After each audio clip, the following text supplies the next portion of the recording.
Sudan is currently going through a difficult and complex phase. Since the outbreak of armed conflict in April 2023 between the Sudanese army and the Rapid Support Forces, the situation has turned into a deep humanitarian crisis, with ongoing clashes between the two sides, leading to thousands of deaths and millions displaced both within Sudan and across borders.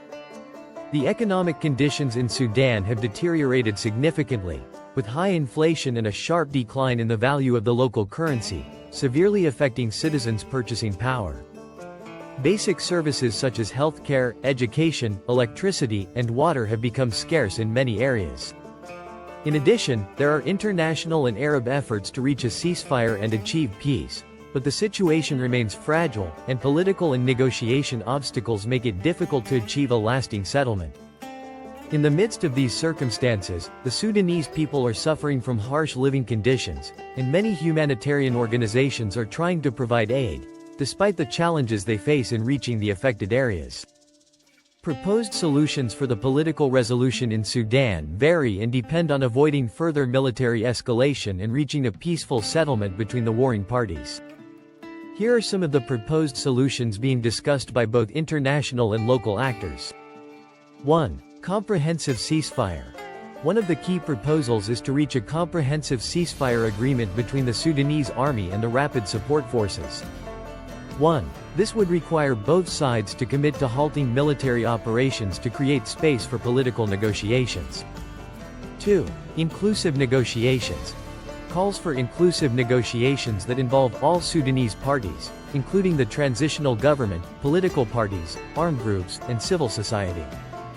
2. The goal is to find a consensual formula for achieving sustainable peace and building political and constitutional institutions that work for all Sudanese people. 3. International and regional pressure. International and regional pressure on the warring parties through the United Nations, the African Union, and other regional bodies can play a role in pushing the parties toward negotiations. 3. Economic sanctions could be imposed on those refusing peace, or incentives offered to those willing to engage in dialogue. 4. Reform of military and security institutions. Another proposed solution is the reform of Sudan's military and security institutions to ensure a balance of power between the army, the Rapid Support Forces, and other security forces, with mechanisms in place to regulate interactions between these groups. 5. Free and fair elections. Another solution being proposed is the preparation for free and fair elections in which all Sudanese political forces participate.